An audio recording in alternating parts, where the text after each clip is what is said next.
ये कहाँ ले आया? वही लोकेशन जहाँ से मासूम केतन को उसकी होने वाली वाइफ और उसके बॉयफ्रेंड ने धक्का देके। लोहागढ़ फोर्ट, पुणे। ये कोई आम फोर्ट नहीं है कुलदीप।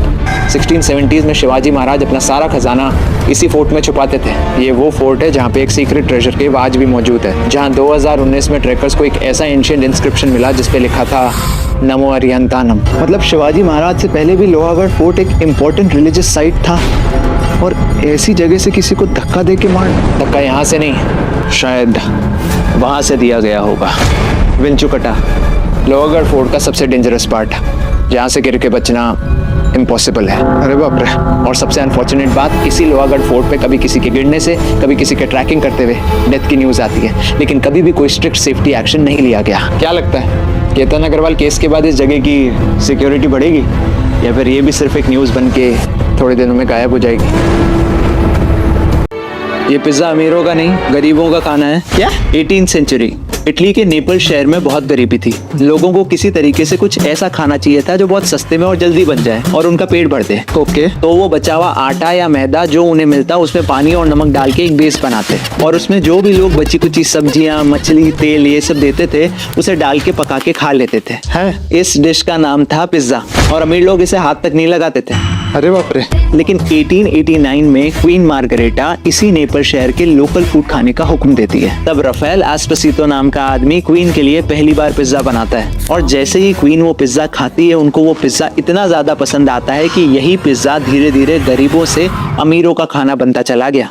ओह, और डिमांड बढ़ते बढ़ते आज सिर्फ पिज्जा इंडस्ट्री $150 बिलियन से ज्यादा की हो गई है। और जिस क्वीन मार्गरेटा ने सबसे पहले पिज्जा खाया था, उन्हीं के नाम पे आज तक दुनिया का सबसे फेमस पिज्जा है मार्गरेटा। तो ये खाऊं या नहीं? खा ले गरीब।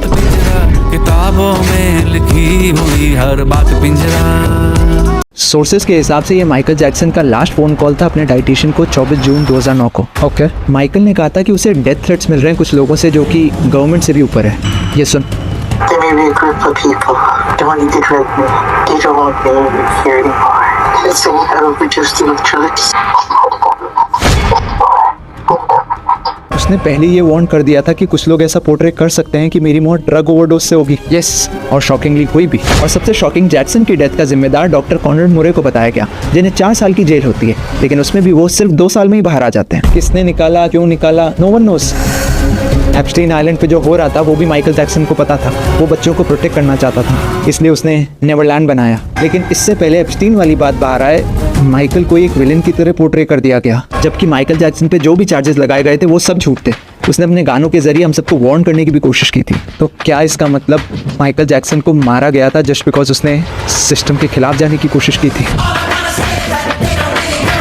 नेमार वर्ल्ड कप टूर्नामेंट से बाहर हुआ, रो रहा था। उसे सपोर्ट करने उसके सारे टीममेट्स आए थे। मेसी रोता है तो उसे सपोर्ट करने उसके सारे टीममेट्स होते हैं, लेकिन जब रोनाल्डो अपना आखिरी वर्ल्ड कप मैच खेलने के बाद रोया तो उसे सपोर्ट करने उसका एक टीममेट नहीं था। एज इफ उसके टीम मेंबर्स ही चाहते थे ये मैच हारना ताकि Ronaldo couldn't get what he wanted. खैर, मैं उनके टीम मेंबर्स को एक रियलिटी चेक दे दूं कि इंडिया में आज तक लोगों को ये तक नहीं पता कि ये पोर्चुगल कंट्री मैप में आती कहाँ है।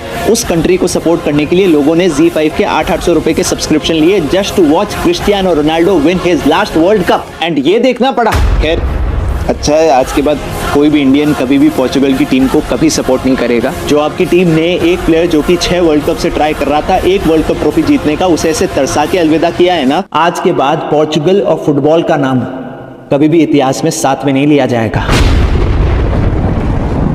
शादी तो करनी होगी ना अपने। क्या करता, आपके इंतजार में बैठा रहता जिंदगी भर। दिखाओ कोई पिक्चर हो तो अपनी वाइफ की। क्यों? देखो तो सही, वो खुशकिस्मत है कौन। आप नजर लगा देंगी तो? क्या वो इतनी खूबसूरत है? हाँ, बहुत। पूरी दुनिया में उसके जैसा कोई भी नहीं है, और ना कोई हो सकता है। अब तो मुझे हर हाल में देखनी है, दिखाइए।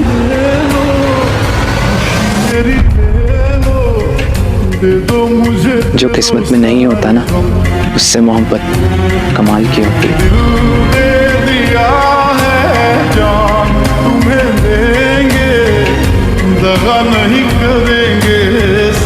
सर, वो अयोध्या राम मंदिर में जो चढ़ावा आता है उसमें 200 करोड़ की चोरी की खबर है, तुरंत जाना पड़ेगा। 200 करोड़? कितने जीरो होते हैं देखो। अरे सर चलिए, अभी इन सबका वक्त नहीं है, मामला गंभीर होता जा रहा है। ये देखिए मंदिर में चोरी हुआ, जिस मंदिर का लोगों को 500 साल पहले से इंतजार था। यार राम मंदिर में 40 दान पेटियां है, हर तरफ सीसीटीवी लगे हुए हैं, पूरे काउंटिंग का काम सीसीटीवी की निगरानी में होता है, तो फिर चोरी कैसे हो जाएगी भाई? सूत्रों का कहना है कि मंदिर में जो चढ़ावा आ रहा था उसे कभी गिनती से पहले और कभी गिनती के वक्त चुराया जा रहा था। कभी 10 लाख, कभी 15 लाख। तो सीसीटीवी चेक करो। 3 जनों की स्पेशल इन्वेस्टिगेशन टीम पूरे मामले की जांच कर रही है। कुछ लोगों को तो हिरासत में भी ले लिया है। बहुत जल्द पूरा सच दुनिया के सामने होगा। अभी आप चलिए। हे प्रभु, लगता है आपके धरती पे आने का वक्त हो गया है। जब आपके घर में चोरी हो सकती है तो हम लोग कैसे सेफ फील करें? सर चलिए। अरे हाँ, चल रहा हूँ यहाँ। ओके सर, इंडिया में टेलीग्राम ऐप बंद करवा दो तुरंत, मिनिस्ट्री से ऑर्डर है। हो जाएगा सर। हेलो। तो ये मिनिस्टर लोग सुनते नहीं किसी की। Done sir. App store, play store दोनों से हटवा दिया। लेकिन क्यों? अरे 21 जून को नीट का री एग्जाम होना है, वही जिसका भी पेपर लीक हुआ था। ओ, वही जिसकी वजह से कॉकरोच जनता पार्टी इतने दिनों से प्रोटेस्ट कर रही है। यस, कह रहे हैं इस बार पेपर सेंटर्स तक पहुंचाने की जिम्मेदारी इंडियन एयरफोर्स को दी है। लेकिन सिर्फ टेलीग्राम ही क्यों? व्हाट्सएप क्यों नहीं? अरे मिनिस्ट्री का कहना है कि टेलीग्राम पे लोगों को ट्रैक करना मुश्किल है, पहले भी बहुत सारे पेपर लीक हुए हैं, अब सिस्टम बदलना तो पॉसिबल नहीं है, इसलिए बैन। हाँ सर, हो गया सर। हेलो। ये फिर नहीं सुने? क्या लगता है इंडिया में एक ऐप बैन कर देने से आज के बाद कोई पेपर लीक नहीं होगा? अरे ऊपर वाले से यही प्रार्थना है कि इंडिया में आज के बाद कोई भी पेपर लीक ना करवाए, वरना बच्चों का पढ़ाई पे से विश्वास हमेशा हमेशा के लिए उठ जाएगा। अब भगवान में मानते हैं। आज अपन जयपुर इंटरनेशनल एयरपोर्ट पे हैं, लेकिन सोच $250 मिलियन का एक ऐसा एयरपोर्ट जो शुरू होते ही बंद हो गया। क्या? एयरपोर्ट कैसे फेल हो गया? 1972 अमेरिका का कंसास सिटी इंटरनेशनल एयरपोर्ट। उनका आइडिया सुनो। कार से आओ, सीधा प्लेन के सामने पार्क करो, सिर्फ 75 फीट चलो और सीधा प्लेन में एंट्री। अरे लेकिन ये तो ड्रीम एयरपोर्ट हुआ ना। एग्जैक्टली। सबको लगा ये एक जीनियस आइडिया है, लेकिन असली प्रॉब्लम वहीं से स्टार्ट हुई। थोड़े टाइम बाद हाईजैकिंग इतनी बढ़ गई कि लेट 1960s से 1970s के बीच अमेरिका में ऑलमोस्ट हर हफ्ते एक प्लेन हाईजैक हो रहा था, और फाइनली 1973 में सिक्योरिटी रूल्स चेंज हो गए। तो जो डिज़ाइन उन्होंने बनाया था उसमें उन्हें हर गेट पे एक अलग सिक्योरिटी लगानी पड़ी। मतलब एक बड़ा सिक्योरिटी एरिया नहीं, 50 छोटे छोटे चेक पॉइंट्स। वो मतलब पूरा सिस्टम ही उल्टा पड़ गया। ये शॉप्स जो दिख रही हैं ये सिक्योरिटी के बाहर रह गई और पैसेंजर्स अंदर जाके फंस गए। एयरलाइंस भी कुछ नहीं थी।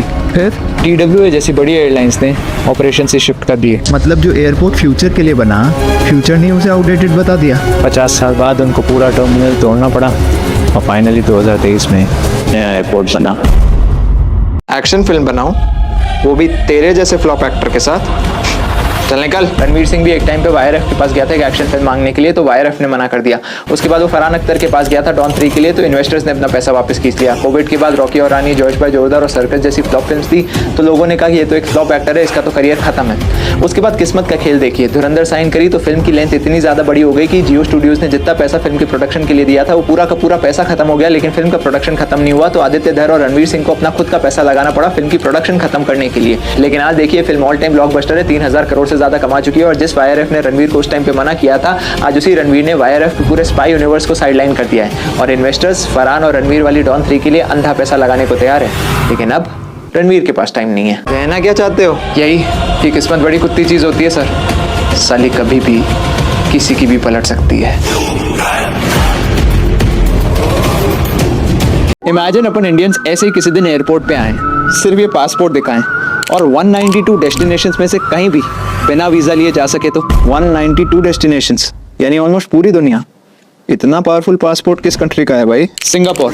या तो 192 डेस्टिनेशंस में वीजा फ्री या फिर वीजा ऑन अराइवल। वाह। जापान, साउथ कोरिया, जर्मनी ये 2nd, 3rd और 4th पे हैं, जिनके passport holders 180 plus destinations travel कर सकते हैं बिना वीजा के। और अपना ये इंडियन पासपोर्ट 76 नंबर पे, 56 कंट्रीज में वीजा फ्री या फिर visa on arrival. Not bad. लेकिन अमेरिका, यूके, यूरोप जैसे मेजर डेस्टिनेशंस के लिए अभी भी वीजा लेना पड़ता है। हाँ आगे बढ़िए। वैसे ये पासपोर्ट पावरफुल बनता कैसे? कंट्री की diplomacy, international agreements, security of this passport और दुनिया का ट्रस्ट। चलिए नेक्स्ट। फाइनली नंबर आ गया, पासपोर्ट एंड वीजा। ये वीजा तो एक्सपायर्ड है, आप ट्रैवल नहीं कर सकते। नेक्स्ट। इस दुनिया में सिर्फ एक ऐसी कंट्री है जिसने यूएस पे अटैक किया लेकिन यूएस ने उस पर वापस अटैक नहीं किया। इम्पॉसिबल। ऐसी कौन सी कंट्री है? ये इंसिडेंट है 8 जून 1967 का, जब एक US Navy ship USS Liberty Mediterranean Sea के इंटरनेशनल वाटर्स में ऑपरेट कर रही थी, इजिप्ट के कोस्ट से 25 नॉटिकल माइल्स दूर। फिर सडनली इजिप्ट की नेबरिंग कंट्री से कुछ फाइटर जेट्स आते हैं और उस शिप को देख के चले जाते हैं, लेकिन कुछ देर बाद वो फाइटर जेट्स वापस आए और उस शिप को अटैक करने लग गए, मिसाइल्स, मशीन गन्स और शिप्स टॉर्पीडोज से। शिप ने हेल्प नहीं मांगी। शिप का कम्युनिकेशन सिस्टम डिस्ट्रॉय हो चुका था, यूएस का फ्लैग गिर चुका था और क्रू हेल्प के लिए सिग्नल्स भी नहीं भेज पा रहा था। अरे बाप रे। जब अटैक रुका 34 अमेरिकी सोल्जर्स मर चुके थे और 171 वुंडेड। यूएस नेवी पे इतना बड़ा अटैक और यूएस ने रिप्लाई नहीं दिया? नहीं, बस बाद में जिस कंट्री ने अटैक किया उसने एक रिप्लाई दे दिया कि ये सब गलती से हुआ है। व्हाट? और अमेरिका ने क्या किया? इस एक्सप्लेनेशन को एक्सेप्ट करके ये डिस्क्लोज कर दिया, जबकि यूएस का क्रू खुद कह रहा था कि उस दिन वेदर एकदम क्लियर था और यूएस का फ्लैग शिप पे क्लियरली विजिबल था। इन्होंने डेलिबरेटली हम पे अटैक किया, हमें फर्दर इन्वेस्टिगेशन चाहिए। ऐसी कौन सी कंट्री है जिसका इतना खौफ हो कि अमेरिका भी कुछ नहीं कर पाया? इजराइल। और आज तक ये incident most debated incident of US diplomacy है टिल डेट। अब सवाल ये उठता है कि क्या ये इजराइल की सच में गलती थी या फिर इजराइल के कुछ आज भी ऐसे राज हैं जो दुनिया से छुपाए जा रहे हैं।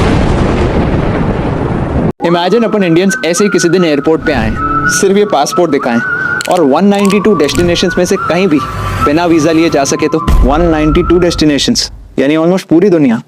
इतना पावरफुल पासपोर्ट किस कंट्री का है भाई? सिंगापुर। या तो 192 डेस्टिनेशंस में वीजा फ्री या फिर वीजा ऑन अराइवल। वाह। जापान, साउथ कोरिया, जर्मनी ये सेकंड, थर्ड और फोर्थ पे हैं, जिनके passport holders 180 plus destinations travel कर सकते हैं बिना वीजा के। और अपना ये इंडियन पासपोर्ट 76 नंबर पे, 56 कंट्रीज में वीजा फ्री या फिर visa on arrival. Not bad. लेकिन अमेरिका, यूके, यूरोप जैसे मेजर डेस्टिनेशंस के लिए अभी भी वीजा लेना पड़ता है। हाँ, आगे बढ़िए। वैसे ये पासपोर्ट पावरफुल बनता कैसे? कंट्री की diplomacy, international agreements, security of this passport और दुनिया का ट्रस्ट। चलिए नेक्स्ट, फाइनली नंबर आ गया। Passport and visa. ये वीजा तो एक्सपायर्ड है, आप ट्रैवल नहीं कर सकते। नेक्स्ट।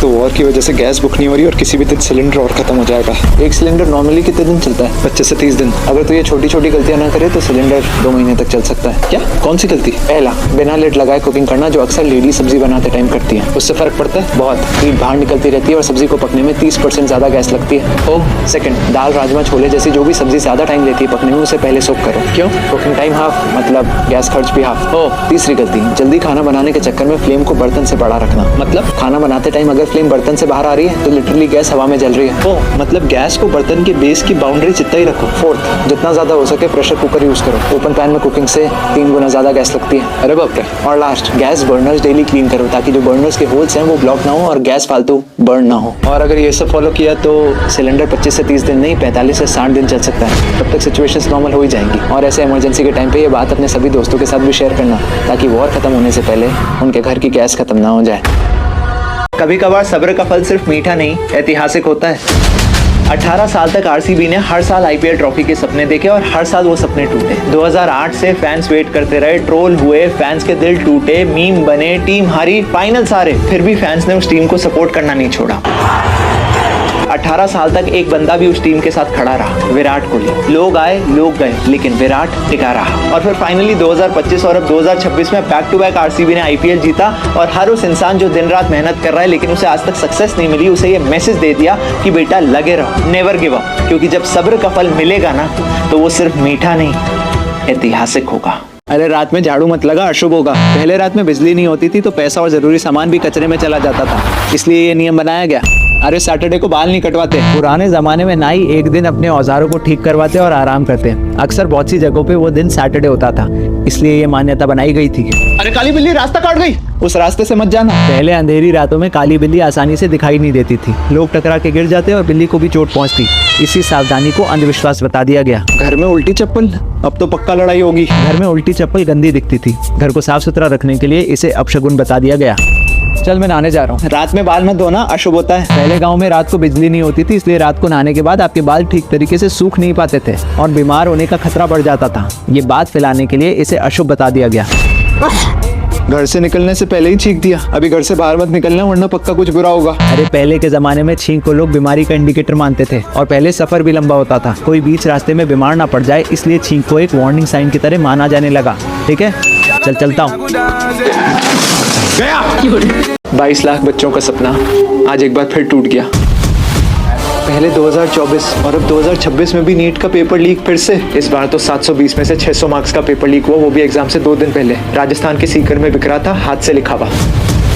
और सबसे शॉकिंग सिर्फ क्वेश्चंस नहीं, आंसर का सीक्वेंस तक सेम था, वो भी वर्ड टू वर्ड। कितने का बिखरा था? 20,000 से 2 लाख में बिखरा था एक डॉक्टर बनने का सपना। 2 लाख में 45 लोग गिरफ्तार हो चुके हैं, सीबीआई जांच भी शुरू हो गई है। 2024 में भी यही हुआ था, लोग अरेस्ट हुए थे लेकिन उनका गॉडफादर आज़ाद रहा। और 2026 में फिर वही कहानी। बेचारे 22 लाख बच्चे जिन्होंने सालों से रात रात भर जग के पढ़ाई करी, उनका क्या कसूर था? कसूर ये है कि उसने डॉक्टर बनने का सोचा। क्योंकि आज इस देश में डॉक्टर बनने के लिए या तो आपको लाखों रुपए चाहिए किसी को खिलाने के लिए, या फिर पेपर खरीदने के लिए। बेचारा जो बच्चा दिन रात मेहनत करता है, पढ़ाई करता है, वो हारता है बार बार। आज एक बार फिर मेहनत हारी, पैसा जीता। सर, आज कॉलेज एडमिशन के टाइम पे कुछ कॉलेजेस जब पेरेंट्स और बच्चे कॉलेज देखने आते हैं तो उन्हें लग्जरी कैंपसेस, साफ सुथरे रूम्स और 100% प्लेसमेंट्स के सपने दिखाते हैं। लेकिन ग्राउंड रियलिटी, टूटी हुई बेंचेस, खराब वाईफाई, गंदे रूम्स और गंदा खाना। स्टूडेंट्स को एडमिशन के वक्त सिर्फ फीस बताई जाती है जिसके अंदर सब इंक्लूडेड होता है, लेकिन बाद में exam fees, lab charges, project cost के नाम पे बच्चों को लूटा जाता है। 100% प्लेसमेंट का दावा किया जाता है लेकिन अनपेड इंटर्नशिप को भी प्लेसमेंट बता दिया जाता है। और सबसे शॉकिंग, जिस एक महीने कॉलेज में बच्चों के एडमिशन हो रहे होते हैं तब कॉलेज में अलग खाना बनता है, बहुत साफ सुथरा, बहुत टेस्टी। लेकिन जैसे ही एडमिशंस पूरे हो जाते हैं, फीसें मिल जाती है, खाने की क्वालिटी यहाँ से यहाँ, कीड़े निकलते हैं सर खाने में। और बच्चे जब माँ बाप को ये कंप्लेन करते हैं तो माँ बाप विश्वास नहीं करते, क्योंकि जब वो एडमिशन के टाइम पे आए थे और खाना खा के गए थे तब खाने की क्वालिटी अच्छी थी। यहाँ तक कि कई कॉलेजेस तो अपनी रेपुटेशन बचाने के लिए बच्चों को चीटिंग तक करा देते हैं। इसलिए आज भी देश के अनएम्प्लॉयड यूथ में 67% ग्रेजुएट्स हैं। और अगर सिस्टम में चेंज नहीं आया तो ये नंबर बढ़ता ही रहेगा सर।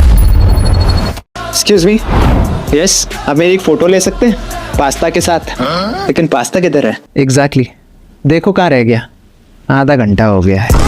लाता हूँ सर। कभी कुछ ना करके भी देखो। फाइनली ऐसा सोल्यूशन बना ही लिया जिससे ह्यूमन सेल्स ऑटो रीजनरेट होने लगेंगे और अब इंसान कभी बुरा ही नहीं होगा। ये सोल्यूशन अपने पास ही रखना वरना ये लोग तुझे मार देंगे। मार देंगे मतलब? 2014 मलेशियन एयरलाइंस फ्लाइट 17 को एक मिसाइल से मार कर आया था। कहते हैं उसके अंदर कुछ एड्स रिसर्चर थे जिनके पास एड्स का परमानेंट सोल्यूशन था, और वो ये बात दुनिया को बताने वाले थे। डॉक्टर सेबी एक हर्बलिस्ट थे हॉन्डुरस के, जो बिना किसी दवाई के अपनी बॉडी की किसी भी बीमारी को हील कर सकते थे, और वो ये बातें दुनिया को बता रहे थे। उन्हें बिना किसी बात के जेल में डलवा दिया गया, उन्हें निमोनिया करवाया गया और उन्हें भी मार दिया गया।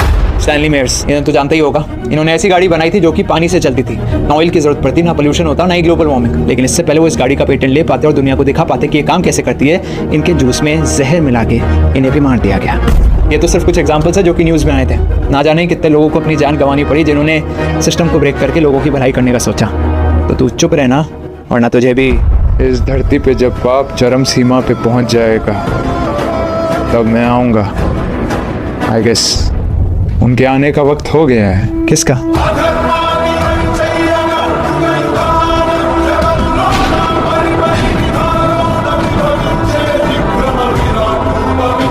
$20 लाख का हॉस्पिटल बिल। आप डॉक्टर तो इंसान को फिजिकली बचा के फाइनेंशियली खत्म कर देते हो।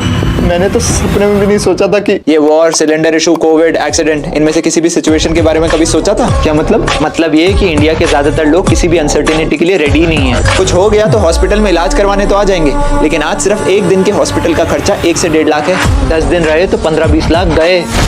मतलब सारी सेविंग्स और इन्वेस्टमेंट्स एक ही दिन में खत्म। एग्जैक्टली।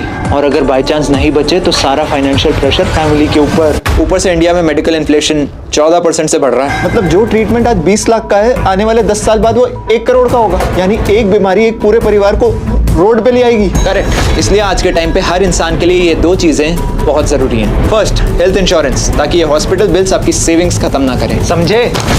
सेकंड, टर्म इंश्योरेंस, ताकि अगर बाय चांस किसी दिन आप ना रहें तो आपकी फैमिली को फाइनेंशियली स्ट्रगल ना करना पड़े। महंगा होगा ना? सिर्फ 400-500 पर मंथ से लाखों करोड़ों के कवर ले सकते हो। इससे ज्यादा तो लोग एक पिज्जा पे उड़ा देते हैं। लेकिन जब बात फैमिली की सिक्योरिटी की आए, हम इग्नोर कर देते हैं। तो क्या करूं? वैसे बायो में मैंने एक लिंक दिया है, चाहो तो वहां जाके टर्म और हेल्थ इंश्योरेंस के सारे प्लान्स कंपेयर कर सकते हो। ऑनलाइन लेने पे 15 से 25% का डिस्काउंट भी मिल सकता है। सच में? याद रखना, हम फ्यूचर नहीं देख सकते, लेकिन टर्म और हेल्थ इंश्योरेंस लेके अपनी फैमिली को फ्यूचर में फाइनेंशियली सिक्योर जरूर कर सकते हैं। ये वीडियो देखिए सर।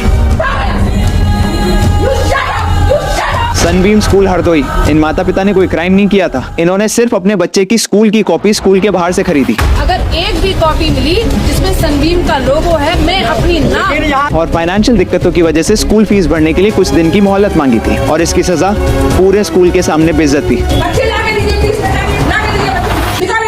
ये उस औरत का बयान। ने बहुत ज्यादा मेरे साथ बदतमीजी की है और बहुत ज्यादा गाली गलौज भी किया है और बोले कि सबके बच्चे सड़क पे निकाल के फेंक लिए। ये सिर्फ हरदोई की बात नहीं है, दिल्ली, महाराष्ट्र, राजस्थान, तमिलनाडु, हर स्टेट के किसी ना किसी स्कूल में हो रहा है। और कैसे? स्कूल्स और कुछ वेंडर्स के बीच में एक सीक्रेट डील होती है। बुक्स और यूनिफॉर्म को डबल से ट्रिपल दामों पे बेचा जाता है और जिसका बोझ एक गरीब माँ बाप के पीठ पे पड़ता है। और अगर नहीं खरीदो उन दुकानों से तो ये किसी भी कंडीशन में पेरेंट्स के साथ इस तरीके का बर्ताव एक्सेप्टेबल नहीं है। तुरंत एक कमेटी बना के जांच। सर जांच कमेटी, नोटिस, कुछ नहीं चाहिए, कानून, लॉ चाहिए। जैसा कानून, अगर किसी भी स्कूल ने किसी भी वेंडर के साथ टाई अप करके पेरेंट्स को लूटने की कोशिश की, उस स्कूल का लाइसेंस कैंसिल। इस देश में एजुकेशन ऑलरेडी एक बिजनेस है, गरीब माँ बाप को और कितना लुटवाएंगे सर। भाई ये तो अलग ही हो गया। ये हो गया, वायरल हो गया भाई। लगता है वैलेंटाइन वीक में तो सिंगल लोगों को इंडिया छोड़ के ही चले जाना चाहिए। एग्जैक्टली यार, हर तरफ कपल्स। एक काम कर, देख कौन कौन सी कंट्रीज में सबसे ज्यादा सिंगल लोग हैं, वहाँ चलते हैं। स्वीडन 51% लोग सिंगल हैं, डेनमार्क में 50% और फिनलैंड में 49%। इनमें से कहीं चलते हैं। एक सेकंड, ये लिस्ट तो कहीं सुनी सुनी लगती है। एक बार लिस्ट चेक कर। Countries with the happiest people, Finland, Denmark, Iceland, Sweden. Exactly वही कंट्रीज जहाँ पे सबसे ज्यादा सिंगल लोग हैं। ओह माय गॉड, तो मतलब क्या आज ये फाइनली प्रूव हो गया कि सिंगल लोग ही ज्यादा खुश हैं। शांत रहे, वैलेंटाइन वीक में ब्रेकअप करवाएगा क्या लोगों को? वांगचुक बेवकूफ, तुम फिर क्लास टेस्ट में फेल हो गए, बाहर खड़े हो जाओ। क्या तुम जैसे नालायक बच्चों की कोई जरूरत नहीं है। जिस सोनम वांगचुक को बेवकूफ और नालायक बोल के क्लास से निकाल दिया गया था, बड़े होके इस बच्चे ने देश के सभी वीक स्टूडेंट्स के लिए एक पूरा स्कूल ही बना दिया, सेकमॉन, जो 3 इडियट मूवी में एंड में दिखाया गया है। करेक्ट। जब सोनम वांगचुक अपनी इंजीनियरिंग की पढ़ाई करके वापस लद्दाख आए थे तो उन्होंने नोटिस किया कि अराउंड 95% लद्दाख के स्टूडेंट्स 10th बोर्ड में फेल हो रहे हैं। सब लोग बच्चों को ही ब्लेम कर रहे थे, लेकिन Sonam Wangchuk was the only one who believed कि प्रॉब्लम बच्चों में नहीं, पढ़ाने के तरीके में है। इसलिए तो उन्होंने एक ऐसा स्कूल बनाया जहाँ बच्चों को थ्योरी रटवाई नहीं, प्रैक्टिकली समझाई जाने लगी, जहाँ के स्टूडेंट्स खुद स्कूल मैनेज करते हैं, सोलर एनर्जी से इलेक्ट्रिसिटी बनाते हैं, मशीन्स रिपेयर करते हैं, अपना खाना खुद उगाते हैं। यहाँ तक कि लद्दाख के लोगों के लिए आइस टूपा और आर्मी के लिए सोलर हीटेड टेंट्स तक बनाए। और उनकी इसी सोच से तो इंस्पायर होकर हम सबका फेवरेट कैरेक्टर रैंचो बना, राइट? यस। और सबसे दुख की बात कि जिस इंसान ने इस देश के लिए इतना कुछ किया, आज उस इंसान को अपने एजुकेशन सिस्टम को सुधारने के लिए हंगर स्ट्राइक पे बैठना पड़ रहा है। उनकी हालत बिगड़ती जा रही है ताकि आप और आपके बच्चों का फ्यूचर सेफ रह सके।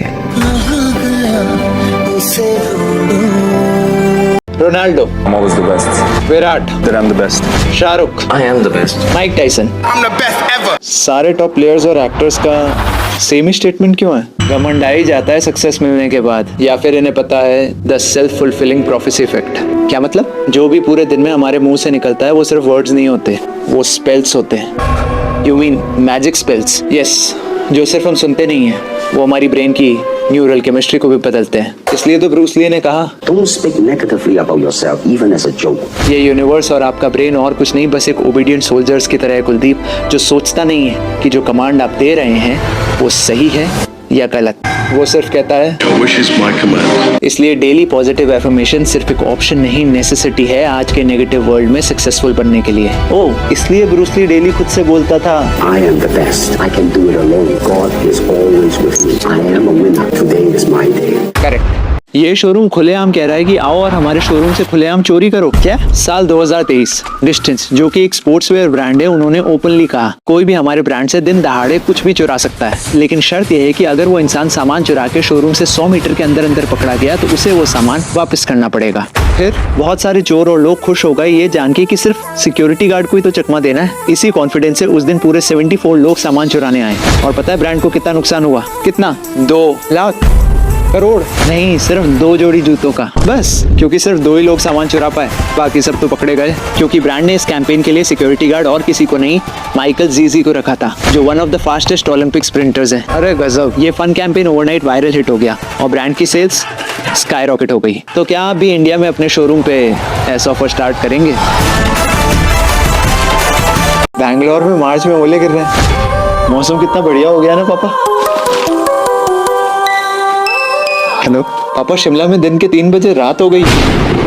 देहरादून में भी जो भी बारिश हुई थी वो नॉर्मल बारिश नहीं थी। उड़ीसा के मयूरभंज में तूफान का कहर, तेज हवाओं और बवंडर जैसे हालात से भारी तबाही। Oh my God. अगर लोगों के लिए जेनेटिकली मॉडिफाइड फूड्स को नॉर्मल बनाना है तो पहले ऑर्गेनिकली ग्रोन फूड्स की फसलों को खत्म करना होगा। लेकिन सर इंडिया में इतने किसान हैं, सबकी फसलों को एक साथ कैसे खराब करेंगे? बिन मौसम बारिश करवा के। जल रही है चिता, सांसों में है धुआं, फिर भी आसमान में है जगी।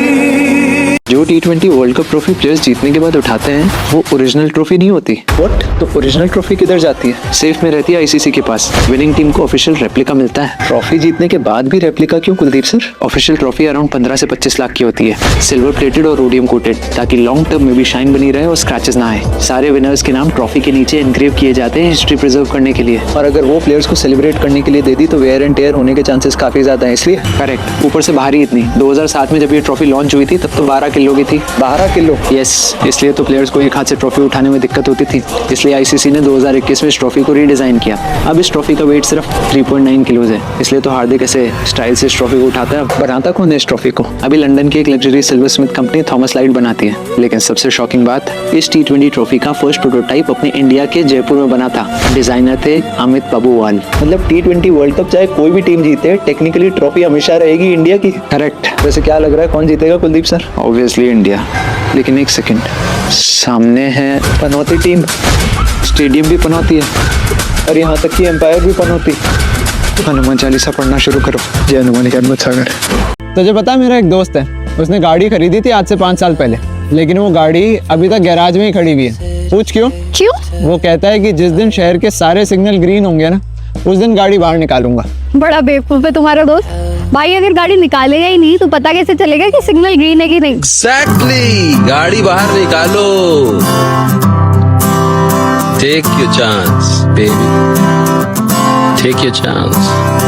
मारिया, कल हॉस्पिटल जाके इस बच्चे को अबॉर्ट कर देना। हम लोग वैसे ही बहुत करीब है और ऑलरेडी 4 बच्चे हो चुके हैं, एक और का बोझ नहीं झेल पाएंगे। हाँ, मैं कल हॉस्पिटल जाके। डॉक्टर, ये बच्चा अबॉर्ट करवाना है। क्या? क्यों? हमारी फाइनेंशियल कंडीशन बिल्कुल अच्छी नहीं है, हम इसकी परवरिश नहीं कर पाएंगे। आई एम सॉरी, लेकिन मैं ये नहीं कर पाऊंगा। Sorry doctor, please. मारिया ने उस बच्चे को गिराने की और भी बहुत सी कोशिशें की, लेकिन ऊपर वाले को शायद कुछ और ही मंजूर था, और वो बच्चा था फीफा वर्ल्ड कप। इस बार अपन इंडियंस नहीं देख पाएंगे। क्यों? फीफा ने क्रेजी अमाउंट मांग लिया इंडिया में ब्रॉडकास्ट करने के लिए। कितना? $100 million for FIFA world cup rights. Final $35 million का ऑफर दिया, लेकिन तब भी नो बायर। अरे लेकिन फुटबॉल वर्ल्ड का बिगेस्ट इवेंट है, अंबानी ने कुछ ऑफर नहीं किया। $20 मिलियन का ऑफर दिया है सिर्फ, जबकि 2022 में $60 मिलियन का दिया था। इस बार उससे आधे से भी कम। लेकिन क्यों? क्या मुंबई इंडियंस? ब्रॉडकास्टर्स का कहना है कि इंडियन टाइम के हिसाब से मैचेस रात में खेले जाएंगे, और उस टाइम पे आधे से ज्यादा इंडियंस तो सो रहे होंगे, और अगर लोग सो रहे होंगे तो व्यूअरशिप नहीं आएगी, और अगर व्यूअरशिप नहीं तो एड्स नहीं, और एड्स नहीं तो पैसा नहीं। तो अब हम फीफा लवर्स के लिए कुछ ऑप्शन है, या तो जियो के साथ उनकी डिस्काउंटेड रेट पे डील हो जाएगी, या फिर दूरदर्शन उनका फॉल बैक ऑप्शन है, जिसपे सिर्फ सेमीफाइनल और फाइनल देखने को मिलेंगे। और अगर ये भी नहीं हुआ तो फीफा प्लस या यूट्यूब। अरे बाप रे। वैसे इतनी रात को फीफा के मैचेस टेलीकास्ट होंगे, तो क्या आप उस टाइम पे सोना पसंद करेंगे या फिर फीफा देखना? वैसे ही नींद नहीं आती, फीफा ही देख लेंगे। कुलदीप, सोच 7 महीने का एक ऐसा बंदर जिसकी माँ जिंदा हो लेकिन वो उसे देखना भी ना चाहे। किसकी बात कर रहा है? पंचकून, जापान के इचिकावा ज़ू का एक बेबी मकैक 2025 में पैदा हुआ, लेकिन पैदा होते ही उसकी माँ ने उसे छोड़ दिया। जानवरों में भी होता है। यस, और अक्सर ऐसे बच्चे सरवाइव नहीं करते। ओह, फिर उसे शुरू से ही जू कीपर्स ने पाला, दूसरे मंकीज के पास भेजते भी, लेकिन दूसरे मंकीज उसे धक्का देके दूर कर देते। That's sad. फिर उसकी इसी घबराहट को दूर करने के लिए जू वालों ने उसे एक ओरंगुटन सॉफ्ट टॉय दिया, जिससे वो खेलता नहीं बल्कि अपनी माँ की तरह पकड़ के बैठा रहता। क्या? आई मीन एक सॉफ्ट टॉय को? वो उस सॉफ्ट टॉय को अपने सीने से चिपका कर सोता, डर लगता तो उसके पीछे जाके छुप जाता, जैसे वो कोई कपड़े का टुकड़ा नहीं, उसकी पूरी दुनिया हो। That's strange. साइंटिस्ट कहते हैं कि बिना टच के बेबी मंकीज में स्ट्रेस हार्मोन इतना बढ़ जाता है कि वो मर भी सकते हैं। अटैचमेंट चॉइस नहीं होता, सर्वाइवल मैकेनिज्म होता है कुलदीप। ओह, और पंचकून को अपनी माँ का प्यार नसीब नहीं हुआ, इसलिए उस सॉफ्ट टॉय को ही अपनी माँ बना लिया। यस, पहले वो पेंगुइन प्यार न मिलने की वजह से दूर हुआ, और अब ये पंचकून। इसलिए तो कहते हैं कि जब तक आपके पेरेंट्स जिंदा है उन्हें कभी भी लाइटली मत लो, उनके जितना पास रह सकते हो रह लो, क्योंकि उनके जाने के बाद कोई अपनापन फ़ोनों में ढूंढेगा, कोई सॉफ्ट टॉयज में और कोई गलत रिलेशनशिप में, लेकिन असली कमी सिर्फ एक ही होगी, माँ का प्यार। अरे कुलदीप, ये मूवी देख, इस लड़की की इस लड़के के साथ अरेंज मैरिज फिक्स हुई, लेकिन लड़की का बॉयफ्रेंड है, तो लड़की और उसके बॉयफ्रेंड ने मिलके लड़के को। चेतन, मुझे नहीं देखनी ऐसी नेगेटिव मूवीज, लॉ के एग्जाम आ रहे हैं, पढ़ने दे। ये न्यूज़ देखी बेबी, मध्य प्रदेश में एक औरत ने अपने हस्बैंड को ही टपका दिया अपने लवर की मदद से, लड़की ने हनीमून पे ही। ये तो आजकल बहुत कॉमन हो गया है। मिलॉर्ड, इस लड़के ने अपनी सो कॉल गर्लफ्रेंड, जिसकी शादी होने वाली थी केतन नाम के लड़के के साथ, उसे लड़की के बर्थडे के दिन लोहागढ़ फोर्ट ले जाके फोर्ट के ऊपर से उस लड़के को धक्का दे दिया और फिर ऐसा प्रिटेंड किया कि सब सिर्फ एक एक्सीडेंट था। इतनी घिनौनी हरकत, शक्ल तो दिखाओ लड़के की। अरे चेतन तू। मिलॉर्ड, इन दोनों को कड़ी से कड़ी सजा होनी चाहिए। वो तो होगी ही, लेकिन क्या लगता है ऐसी हरकतों की जड़ क्या है? अरे कुलदीप, ये मूवी देख, हस्बैंड को ही टपका दिया लड़की ने हनीमून पे ही। जब हर movie, serial show, newspaper, news की हेडलाइंस में सिर्फ नेगेटिविटी दिखाई जाएगी सालों तक, तो लोगों के दिमाग में क्या घुसेगा? नेगेटिविटी ही नेगेटिविटी को अट्रैक्ट करती है। So stop watching and sharing negative information day in and day out with your friends and stop watching them. Otherwise जो आप आज देख रहे हैं वो कल पढ़ने लगेगी इसकी तरह। ये दो कुत्ते हैं, अब इनमें से मैं इसको ज्यादा प्यार करूंगा और इसको नहीं। देखना, इसको जैसे ही प्यार करूंगा वो अपने आप आ जाएगा। देखा? लेकिन अगर मैं इसको प्यार करता हूं तो ये नहीं आता। कुछ ऐसा ही हम इंसानों में भी होता है। अक्सर हम जिसको प्यार करते हैं उसको हमारे प्यार की कदर ही नहीं होती, और जिसको हम नहीं करते हैं उसको हमेशा रहती है।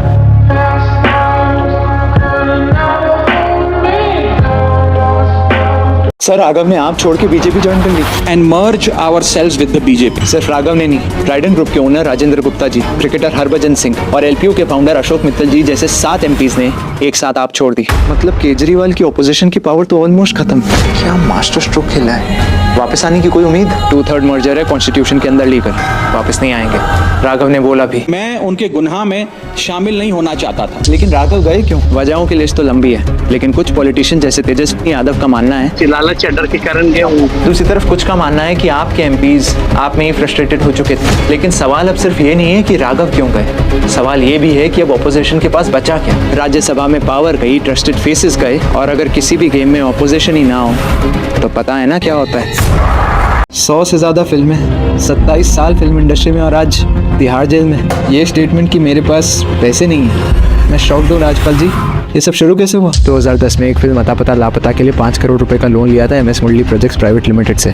उस फिल्म को मैं डायरेक्टर प्रोड्यूस भी कर रहा था, लेकिन अनफॉर्चुनेटली वो फिल्म पूरी तरीके से फ्लॉप हो गई। लेकिन उसके बाद भी इतने साल आपने काम किया, I mean 15-20 करोड़ तो होंगे ना आपके पास? नहीं सर, कमाई और लिक्विड कैश में फ़र्क होता है, और फिर जब गलत समय आता है तो कुछ पैसा गलत इन्वेस्टमेंट्स में फंस जाता है, कुछ टैक्स में चला जाता है और कुछ फैमिली रिस्पॉन्सिबिलिटीज़ में। बॉलीवुड एक्टर्स कैश रिच दिखते हैं सर, अक्सर होते नहीं हैं। लेकिन फिर भी 5 करोड़ इतना भी बड़ा अमाउंट नहीं था। उस टाइम मुझे भी ये लगा कि 5-10 बड़ी फिल्में करके चुका दूंगा, लेकिन फिर धीरे धीरे बड़े प्रोजेक्ट्स मिलना बंद हो गए और इंटरेस्ट बढ़ता चला गया। ओह, और फिर आपके अकाउंट में पैसे थे नहीं और उस अकाउंट के अपने चेक्स दे दिए, जो कि अल्टीमेटली बाउंस हो गए, जिसके लिए आपके ऊपर सेक्शन 138 के अंदर चार्जेस लगे, है ना? एग्जैक्टली। इसलिए मैं तो सब लोगों को बस यही मैसेज देना चाहूँगा कि जितनी चद्दर है उतने ही पैर पसारो भाई। जल्दी अमीर बनने के चक्कर में ये लोन लेके अपनी और अपनी फैमिली की ज़िंदगी रिस्क में मत डालो। आखिरी सवाल, बॉलीवुड में से कोई नहीं आया आपकी मदद करने? बॉलीवुड में जब तक आपके अच्छे दिन चल रहे होते हैं ना, तब तक सब आपके अपने होते हैं, बुरे वक्त में कोई भी नहीं। ऐसे क्यों बोल रहे हो राजपाल भाई? मैं हूँ ना। और मैं भी। ये लो चेक, आप मेरी अगली फिल्म में काम कर रहे हो। Rajpal Yadav is not finished. Kuldeep sir, Rajasthan के पचपत्रा ऑयल रिफाइनरी में इनॉग्रेशन से जस्ट पहले बहुत भयंकर आग लग गई। ये हो क्या रहा है? दुनिया की सारी मेजर ऑयल रिफाइनरीज में एक ही टाइम पीरियड पे आग लगना, क्या ये सिर्फ एक कोइंसिडेंस है? कोइंसिडेंस? और कहाँ का आग लगी? 2 मार्च सऊदी अरेबिया की रस तनूरा ऑयल रिफाइनरी पे ड्रोन अटैक। 23 मार्च यूएसए की पोर्ट आर्थर रिफाइनरी में आग। 15 अप्रैल ऑस्ट्रेलिया की वाइवा एनर्जी जीलोंग रिफाइनरी में आग। 16 अप्रैल deadly gas pipeline explosion Haripur Pakistan में, और सेम डे रशिया की टॉपसे ऑयल रिफाइनरी पे भी ड्रोन अटैक। और अब 20 अप्रैल राजस्थान की पचपदरा ऑयल रिफाइनरी पे। अरे बाप रे, क्या ये सिर्फ एक कोइंसिडेंस है या फिर कुछ लोग सीक्रेटली ऑयल प्राइसेस को स्काई रॉकेट करना चाहते हैं वापस अपने फायदे के लिए? इस आदमी की एक गलती की वजह से आज हम में से ज्यादातर लोग जिंदा हैं। कौन सी गलती? 1928 लंदन, एलेक्जेंडर फ्लेमिंग एक साइंटिस्ट अपनी छुट्टियां बना के वापस अपनी लैब में आते हैं और देखते हैं क्या एक पेट्री डिश जिसे वो क्लीन करना भूल गए थे, उस डिश पर फंगस उग चुका था। लेकिन स्ट्रेंजली जहाँ पे वो फंगस उगा उसके पास के सारे बैक्टीरिया मर चुके थे। क्या? कैसे? वो फंगस एक ऐसा इनविजिबल केमिकल प्रोड्यूस कर रहा था जो बैक्टीरिया को मार रहा था बिना ह्यूमन सेल्स को अफेक्ट किए। उसने उसे नाम दिया पेनिसिलिन, वर्ल्ड्स फर्स्ट एंटीबायोटिक। जितनी भी एंटीबायोटिक दवाइयाँ खा के आज हम सब बचते हैं उसकी शुरुआत। लेकिन फिर आया कहानी में ट्विस्ट। क्या? अलेक्जेंडर ने अपनी फाइंडिंग्स पब्लिश की लेकिन 10 साल तक उसे इग्नोर किया गया।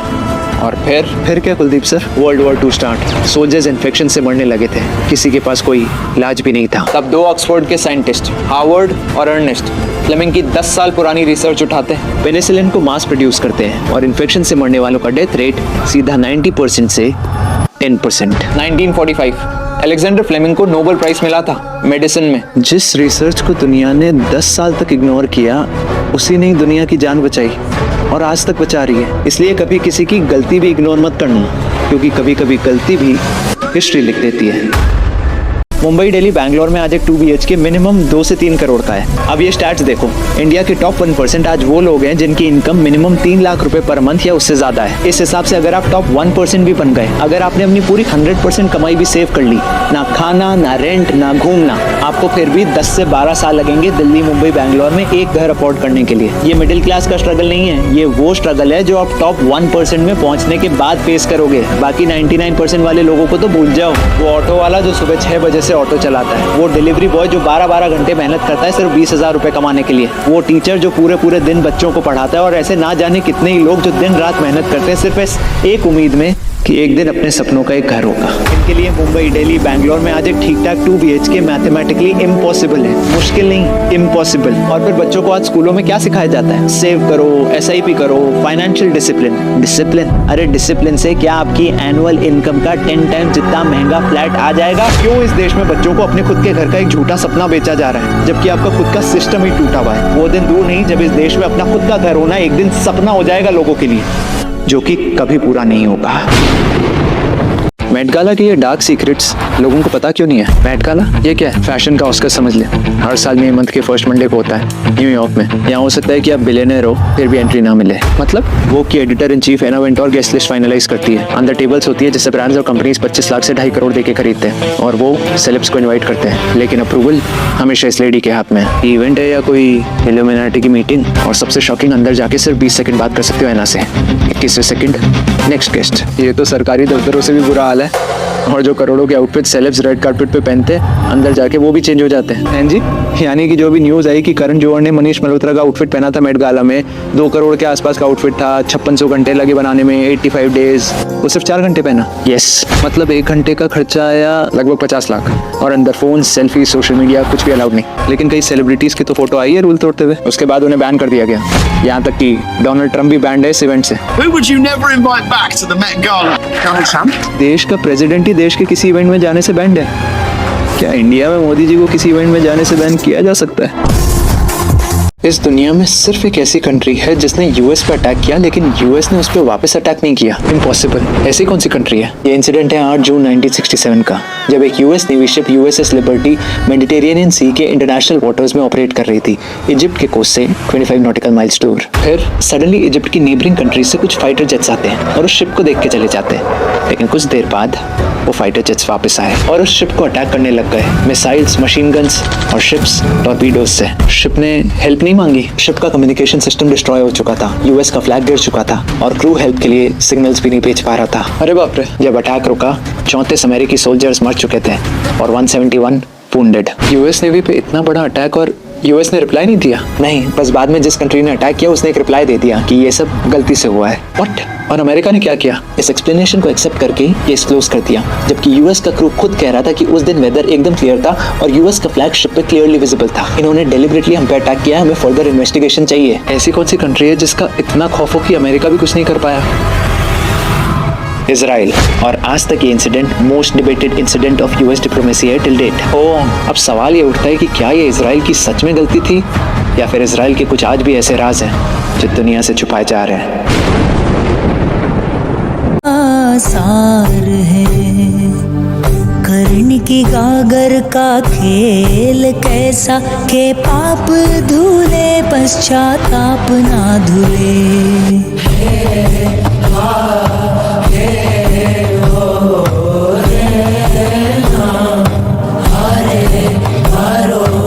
अनबिलीवेबल। अभी जो हैंडा वायरस दुनिया भर में फैल रहा है, सिम्पसन्स ने वो 2012 में ही प्रिडिक्ट कर दिया था। क्या बकवास कर रहा है। Season 23 episode 19। इस एपिसोड में बार्ट अपनी फैमिली के साथ क्रूज पे जाता है और फिर क्रूज पे लोगों की टंग पर्पल होने लगती है और शिप पे फैल जाता है एक virus. Outbreak of the deadly virus is spreading rapidly. Unbelievable. Worrying new challenge in efforts to contain the hantavirus. सिर्फ कार्टून ही नहीं, मूवी में भी इसका जिक्र है। Newspaper FEMA was called out to manage an outbreak of the hantavirus. ये article देख 2021 का है और ये ट्वीट 2022 का। सब जगह कहीं ना कहीं पहले ही हिंट दिया हुआ है 2026 में हैंडा वायरस का। सिम्पसन्स के क्रिएटर्स का नाम तो एप्स्टीन फाइल्स में भी था। मतलब वो लोग अपने कार्टून शो के जरिए प्रेडिक्शंस नहीं कर रहे थे, कन्फेस कर रहे थे। यस, लेकिन सवाल ये है कि उनको और बाकी सबको इतना सब कुछ कैसे पता। एप्स्टीन आइलैंड पे ऐसा क्या होता था जो आज भी हम सबसे छुपाया जा रहा है। मेट गाला के ये डार्क सीक्रेट्स लोगों को पता क्यों नहीं है। मेट गाला ये क्या है? फैशन का ऑस्कर समझ ले। हर साल मई मंथ के फर्स्ट मंडे को होता है न्यूयॉर्क में। यहाँ हो सकता है कि आप बिलियनर हो फिर भी एंट्री ना मिले। मतलब वो की editor in chief Anna Wintour guest list finalise करती है। अंदर टेबल्स होती है जिससे ब्रांड्स और कंपनीज 25 लाख से 2.5 करोड़ देके खरीदते हैं और वो सेलेब्स को इन्वाइट करते हैं। लेकिन अप्रूवल हमेशा इस लेडी के हाथ में है। ये इवेंट है या कोई इल्यूमिनाटी की मीटिंग? और सबसे शॉकिंग, अंदर जाके सिर्फ 20 सेकंड बात कर सकते हो एना से। 21वें सेकंड नेक्स्ट गेस्ट। ये तो सरकारी दफ्तरों से भी बुरा हाल है।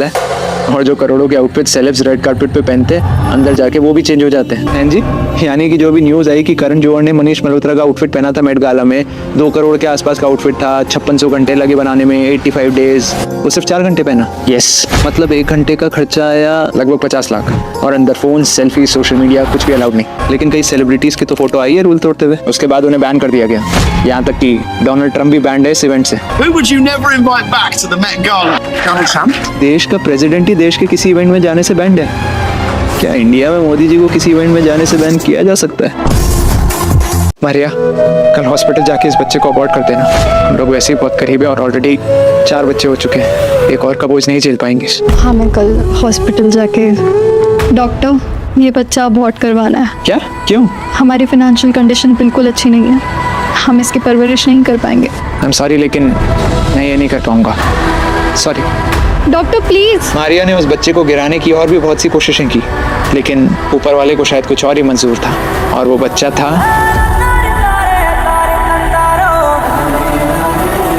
FIFA world cup. इस बार अपन इंडियंस नहीं देख पाएंगे। क्यों? फीफा ने क्रेजी अमाउंट मांग लिया इंडिया में ब्रॉडकास्ट करने के लिए। कितना? $100 million for FIFA world cup rights. Final $35 million का ऑफर दिया, लेकिन तब भी नो बायर। अरे लेकिन फुटबॉल वर्ल्ड का बिगेस्ट इवेंट है, अंबानी ने कुछ ऑफर नहीं किया। $20 मिलियन का ऑफर दिया है सिर्फ, जबकि 2022 में $60 मिलियन का दिया था। इस बार उससे आधे से भी कम। लेकिन क्यों? क्या मुंबई इंडियंस? ब्रॉडकास्टर्स का कहना है कि इंडियन टाइम के हिसाब से मैचेस रात में खेले जाएंगे और उस टाइम पे आधे से ज्यादा इंडियंस तो सो रहे होंगे। और अगर लोग सो रहे होंगे तो व्यूअरशिप नहीं आएगी, और अगर व्यूअरशिप नहीं तो एड्स नहीं, और एड्स नहीं तो पैसा नहीं। तो अब हम फीफा लवर्स के लिए कुछ ऑप्शन है। या तो जियो के साथ उनकी डिस्काउंटेड रेट पे डील हो जाएगी, या फिर दूरदर्शन उनका फॉल बैक ऑप्शन है, जिसपे सिर्फ सेमीफाइनल और फाइनल देखने को मिलेंगे। और अगर ये भी नहीं हुआ तो फीफा प्लस या यूट्यूब। अरे बाप रे, वैसे इतनी रात को फीफा के मैचेस टेलीकास्ट होंगे, तो क्या आप उस टाइम पे सोना पसंद करेंगे या फिर फीफा देखना? वैसे ही नींद नहीं आती, फीफा ही देख लेंगे। कुलदीप सर, राजस्थान के पचपत्रा ऑयल रिफाइनरी में इनॉग्रेशन से जस्ट पहले बहुत भयंकर आग लग गई। ये हो क्या रहा है? दुनिया की सारी मेजर ऑयल रिफाइनरीज में एक ही टाइम पीरियड पे आग लगना, क्या ये सिर्फ एक कोइंसिडेंस है? कोइंसिडेंस? और कहाँ का आग लगी? 2 मार्च सऊदी अरेबिया की रस तनूरा ऑयल रिफाइनरी पे ड्रोन अटैक। 23 मार्च यूएसए के पोर्ट आर्थर रिफाइनरी में आग। 15 अप्रैल ऑस्ट्रेलिया की वाइवा एनर्जी जीलोंग रिफाइनरी में आग। 16 अप्रैल deadly gas pipeline explosion Haripur Pakistan में। और सेम डे रशिया की टॉपसे ऑयल रिफाइनरी पे भी ड्रोन अटैक। और अब 20 अप्रैल राजस्थान की पचपदरा ऑयल रिफाइनरी पे। अरे बाप रे, क्या ये सिर्फ एक कोइंसिडेंस है या फिर कुछ लोग सीक्रेटली ऑयल प्राइसेस को स्काई रॉकेट करना चाहते हैं वापस अपने फायदे के लिए? सर आज कॉलेज एडमिशन के टाइम पे कुछ कॉलेजेस जब पेरेंट्स और बच्चे कॉलेज देखने आते हैं तो उन्हें लग्जरी कैंपसेस, साफ सुथरे रूम्स और 100% प्लेसमेंट्स के सपने दिखाते हैं, लेकिन ग्राउंड रियलिटी टूटी हुई बेंचेस, खराब वाईफाई, गंदे रूम्स और गंदा खाना। स्टूडेंट्स को एडमिशन के वक्त सिर्फ फीस बताई जाती है जिसके अंदर सब इंक्लूडेड होता है, लेकिन बाद में exam fees, lab charges, project cost के नाम पे बच्चों को लूटा जाता है। 100% प्लेसमेंट का दावा किया जाता है लेकिन अनपेड इंटर्नशिप को भी प्लेसमेंट बता दिया जाता है। और सबसे शॉकिंग, जिस एक महीने कॉलेज में बच्चों के एडमिशन हो रहे होते हैं तब कॉलेज में अलग खाना बनता है, बहुत साफ सुथरा, बहुत टेस्टी, लेकिन जैसे ही एडमिशन्स पूरे हो जाते हैं फीसें मिल जाती है, खाने की क्वालिटी यहाँ से यहाँ, कीड़े निकलते हैं सर खाने में। और बच्चे जब माँ बाप को ये कंप्लेन करते हैं तो माँ बाप विश्वास नहीं करते, क्योंकि जब वो एडमिशन के टाइम पे आए थे और खाना खा के गए थे तब खाने की क्वालिटी अच्छी थी। यहाँ तक कि कई कॉलेजेस तो अपनी रेपुटेशन बचाने के लिए बच्चों को चीटिंग तक करा देते हैं। इसलिए आज भी देश के अनएम्प्लॉयड यूथ में 67% ग्रेजुएट्स हैं, और अगर सिस्टम में चेंज नहीं आया तो ये नंबर बढ़ता ही रहेगा सर। एक्सक्यूज मी, यस, आप मेरी एक फोटो ले सकते हैं पास्ता के साथ? लेकिन पास्ता किधर है? एग्जैक्टली देखो कहाँ रह गया, आधा घंटा हो गया है। लाता हूँ सर। कभी कुछ ना करके भी देखो। फाइनली ऐसा सोल्यूशन बना ही लिया जिससे ह्यूमन सेल्स ऑटो रीजनरेट होने लगेंगे और अब इंसान कभी बुरा ही नहीं होगा। ये सोल्यूशन अपने पास ही रखना वरना ये लोग तुझे मार देंगे। मार देंगे मतलब? 2014 मलेशियन एयरलाइंस फ्लाइट 17 को एक मिसाइल से मार के आया था। कहते हैं उसके अंदर कुछ एड्स रिसर्चर थे जिनके पास एड्स का परमानेंट सोल्यूशन था, और वो ये बात दुनिया को बताने वाले थे। डॉक्टर सेबी एक हर्बलिस्ट थे हॉन्डुरस के, जो बिना किसी दवाई के अपनी बॉडी की किसी भी बीमारी को हील कर सकते थे, और वो ये बातें दुनिया को बता रहे थे। उन्हें बिना किसी बात के जेल में डलवा दिया गया, उन्हें निमोनिया करवाया गया और उन्हें भी मार दिया गया। स्टैनली मेयर्स, इन्हें तो जानते ही होगा। इन्होंने ऐसी गाड़ी बनाई थी जो कि पानी से चलती थी, ना ऑयल की जरूरत पड़ती, ना पोल्यूशन होता, ना ही ग्लोबल वार्मिंग। लेकिन इससे पहले वो इस गाड़ी का पेटेंट ले पाते और दुनिया को दिखा पाते कि ये काम कैसे करती है, इनके जूस में जहर मिला के इन्हें भी मार दिया गया। ये तो सिर्फ कुछ एग्जाम्पल्स है जो कि न्यूज़ में आए थे। ना जाने कितने लोगों को अपनी जान गंवानी पड़ी जिन्होंने सिस्टम को ब्रेक करके लोगों की भलाई करने का सोचा। तो तू चुप रहना वरना तुझे भी। इस धरती पे जब पाप चरम सीमा पे पहुंच जाएगा तब मैं आऊँगा। आई गेस उनके आने का वक्त हो गया है। किसका?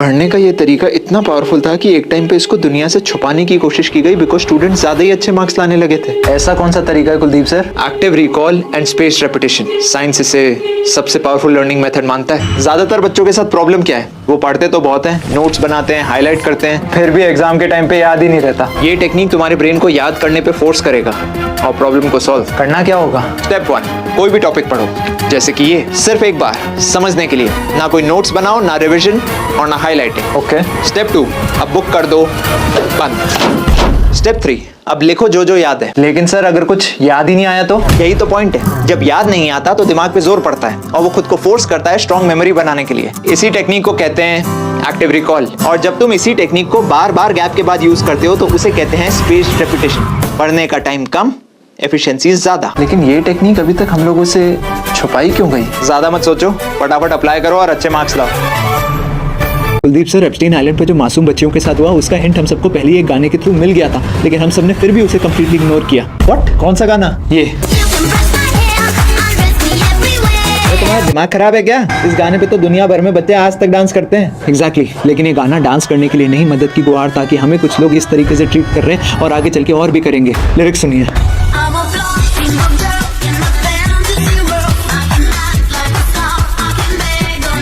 Oh my God, आगे भी है सर।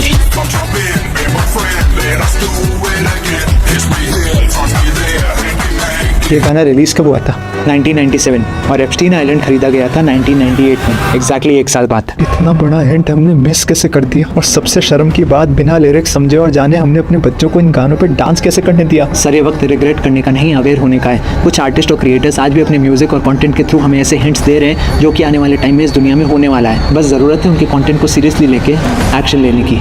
ये 30 सेकंड का टाइम ट्रेवल एक्सपेरिमेंट आपकी पूरी लाइफ चेंज कर देगा, लेकिन इसे काम करने के लिए आपको 30 सेकंड तक अपनी आंखें पूरी तरीके से बंद करनी पड़ेगी। अगर आंखें हल्की सी भी खुली हुई तो ये एक्सपेरिमेंट काम नहीं करेगा। तो आंखें बंद करो और इमेजिन करो एक ऐसी लाइफ जो कि कंप्लीटली ऑपोजिट है उस लाइफ से जैसी लाइफ आपको चाहिए थी। आपके पास एक ऐसी नौकरी है जिससे आप पूरी तरीके से नफरत करते हो। आप अपने आसपास वालों से भी नफरत करते हो। आप बहुत मोटे हो चुके हो, आपकी अपनी वाइफ से भी बिल्कुल नहीं बनती और आप बिल्कुल भी खुश नहीं हो। और आप अपनी जिंदगी से बहुत बहुत बहुत ज्यादा नफरत करते हो। एक रात 2 बजे आप अपने फोन पे होते हो और अपनी कोई 10 साल पुरानी पिक्चर देखते हो। आप कितने हेल्दी थे, कितने खुश थे, रिलेशनशिप भी कितना अच्छा था।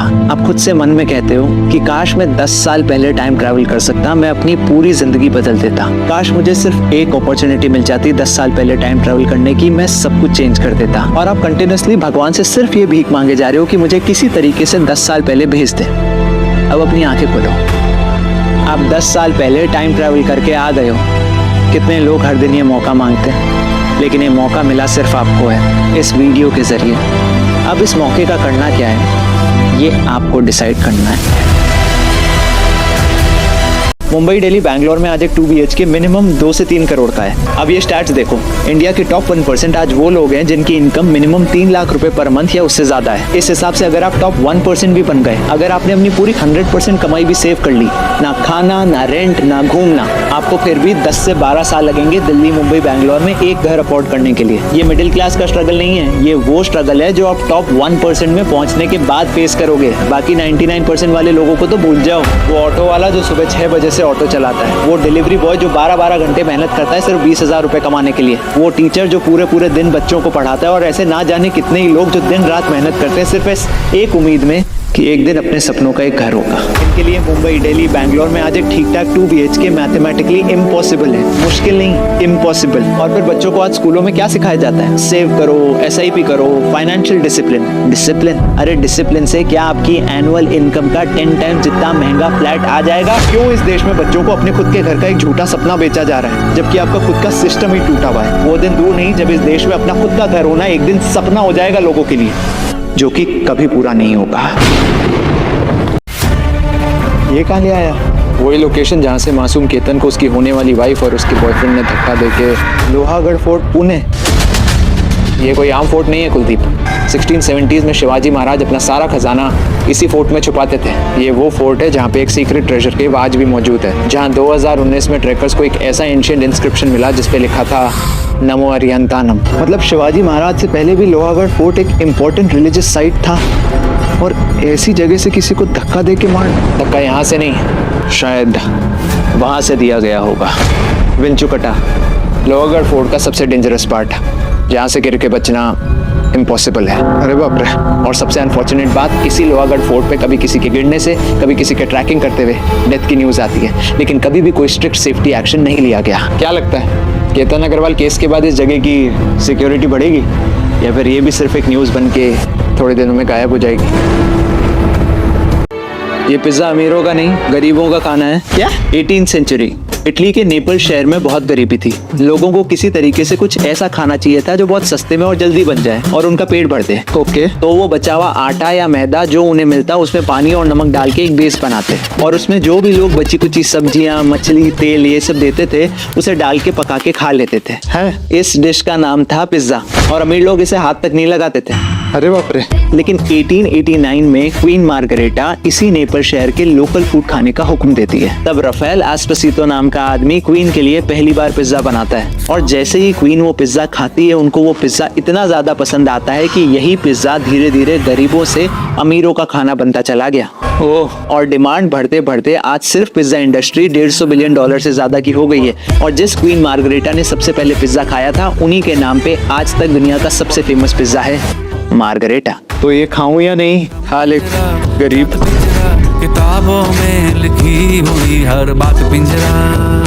ओह माय गॉड, जो बिलियनर्स मासूम लड़कियों का एड्रेनोक्रोम हार्मोन यूज कर रहे थे अपनी एजिंग रिवर्स करने के लिए एप्स्टीन आइलैंड पे, हाँ, वो सब 2012 के कार्टून शो ने दिखा के हम सबको पहले ही वार्न किया था, लेकिन हम सबने उसे कम्प्लीटली इग्नोर कर दिया। व्हाट? कौन सा शो में कुलदीप सर? फैमिली गाय सीजन 10 एपिसोड 13। ये देख, जैसे ही पता चला कि एक हॉलीवुड सेलिब्रिटी है उस हेलीकॉप्टर में, उसे एक अलग आइलैंड पे ले गए और फिर उस बच्ची को शॉक देके उसका हार्मोन इस मरे हुए इंसान के अंदर डाल दिया। ओह माय गॉड, ये बंदा तो जिंदा हो गया, अब बेचारी उस लड़की को कुछ ऐसा ही तो एप्स्टीन आइलैंड पे भी हो रहा था ना कुलदीप सर। यस, जिन कार्टून और मूवीज़ को आज तक हम सिर्फ मजाक में लेते थे वही हमें रियलिटी दिखाने की कोशिश कर रहे थे। मूवीज कौन सी? Infinity Pool, The Menu, Eyes Wide Shut, Society, Glass Onion, Trade, कितनों के नाम लो। अनबिलीवेबल। हम लोगों की सबसे बड़ी गलती पता है क्या है? कि हमने कभी भी एंटरटेनमेंट को सीरियसली नहीं लिया, कोई एक्शन नहीं लिया। हर बार बस यही सोच के इग्नोर कर दिया कि कार्टून ही तो है, मूवी ही तो है, किसी की रील ही तो है। बट इन रियलिटी लोग सिर्फ आपको रियलिटी दिखाना चाह रहे थे इससे पहले कि बहुत लेट हो जाए। ये एक पानी की बोतल है जिसके अंदर दुनिया भर की गंदगी भरी है। अब मैं इस पानी की बोतल को ऐसे धोता जाऊं, नॉर्मल पानी से नहीं, गंगा, यमुना, सरस्वती के होली वाटर से भी धो लूँ ना, तब भी ये इस बोतल के अंदर की गंदगी नहीं साफ कर सकता। उसके लिए तो मुझे इस बोतल को ऐसे खोल के अंदर से साफ करना ही पड़ेगा। और ये बात सिर्फ इस पानी की बोतल के लिए नहीं थी। तन को धोया मगर मन को धोया नहीं, फिर गंगा नहाने से क्या फायदा। ओह माय गॉड, जो बिलियनर्स मासूम लड़कियों का एड्रेनोक्रोम हार्मोन यूज़ कर रहे थे अपनी एजिंग रिवर्स करने के लिए एप्स्टीन आइलैंड पे, हाँ, वो सब 2012 के कार्टून शो ने दिखा के हम सबको पहले ही वार्न किया था, लेकिन हम सब ने उसे कम्प्लीटली इग्नोर कर दिया। व्हाट? कौन सा शो में कुलदीप सर? फैमिली गाय सीजन 10 एपिसोड 13। ये देख, जैसे ही पता चला कि एक हॉलीवुड सेलिब्रिटी है उस हेलीकॉप्टर में, उसे एक अलग आइलैंड पे ले गए और फिर उस बच्ची को शॉक देके उसका हार्मोन इस मरे हुए इंसान के अंदर डाल दिया। ओह माय गॉड, ये बंदा तो जिंदा हो गया। बेचारी उस लड़की को कुछ ऐसा ही तो एप्स्टीन आइलैंड पे भी हो रहा था ना कुलदीप सर। यस, जिन कार्टून और मूवीज़ को आज तक हम सिर्फ मजाक में लेते थे वही हमें रियलिटी दिखाने की कोशिश कर रहे थे। मूवीज कौन सी? Infinity Pool, The Menu, Eyes Wide Shut, Society, Glass Onion, Trade, कितनों के नाम लो। अनबिलीवेबल। हम लोगों की सबसे बड़ी गलती पता है क्या है? कि हमने कभी भी एंटरटेनमेंट को सीरियसली नहीं लिया, कोई एक्शन नहीं लिया। हर बार बस यही सोच के इग्नोर कर दिया कि कार्टून ही तो है, मूवी ही तो है, किसी की रील ही तो है। बट इन रियलिटी लोग सिर्फ आपको रियलिटी दिखाना चाह रहे थे इससे पहले कि बहुत लेट हो जाए। जिस ट्रम्प चाइना टैरिफ वॉर की वजह से आज से कुछ महीने पहले मासूम इंडियंस के सारे स्टॉक मार्केट इन्वेस्टमेंट्स बर्बाद हो गए थे, वही ट्रम्प आज चाइना से दोस्ती करने चाइना पहुंच गया। क्या हुआ वहाँ एग्जैक्टली? पिछले 40 साल से अमेरिका ताइवान को प्रोटेक्ट कर रहा था चाइना से, लेकिन अब ट्रम्प ने जिनपिंग से जाके कहा ताइवान को वेपन्स देना बंद करने पे बात करूंगा। 40 साल की अमेरिका की पॉलिसी 1 सेकंड में तोड़ दी। बेचारे ताइवान के लोगों की तो रातों रात नींद ही उड़ गई होगी। यस, अगर अमेरिका ने ताइवान को चाइना के हवाले कर दिया, जो कि बहुत जल्दी होगा, तो चाइना की पावर 10 गुना बढ़ जाएगी और चाइना का अगला टारगेट होगा वो देश जिसने 2020 में की कंपनीज को रोक दिया था। लेकिन जिस चाइना से अभी कुछ महीने पहले तक इतनी गंदी टैरिफ वॉर चल रही थी, उससे सडनली दोस्ती क्यों? Iran war, straight of Hormuz बंद, दुनिया का तेल रुका हुआ है। चाइना ईरान का दोस्त है, उसके पास इसका सोल्यूशन है और ट्रम्प को मिड टर्म इलेक्शन जीतने हैं। और इलेक्शन जीतने के लिए एक पॉलिटिशियन क्या क्या कर सकता है ये भला हमसे बेहतर कौन जाने। साथ में Elon Musk, Tim Cook, Nvidia, Boeing, सारी बड़ी कंपनीज के सीईओज भी आए थे। क्यों? क्योंकि हर कंपनी के लिए चाइना सबसे बड़ा मार्केट है। मस्क को चाइना में टेस्ला एक्सपैंड करना है, एनवीडिया को एआई चिप्स और बोइंग को अपने प्लेन्स। चाइना भी यूएस में $1 ट्रिलियन इन्वेस्ट करेगा। कल तक जो देश टैरिफ वॉर के चक्कर में आपस में कुत्तों जैसे लड़ रहे थे, आज वही देश आपस में एक दूसरे में इन्वेस्ट कर रहे हैं। हाँ, इसलिए कसम खा लेना कि कभी भी किसी भी कंट्री को अपना पक्का दोस्त या पक्का दुश्मन समझने की गलती कभी मत करना। ये राजनीति है लाला, यहाँ पलक झपकते ही आपका पक्का दोस्त आपका दुश्मन और आपका दुश्मन आपका दोस्त। वैसे ये थ्योरी तो आजकल पर्सनल रिश्तों में भी अप्लाई होती है ना?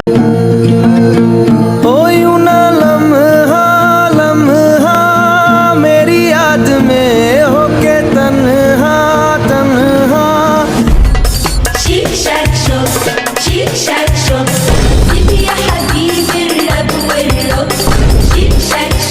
आसार है कर्ण की गागर का खेल कैसा के पाप धुले पश्चाताप ना धुले।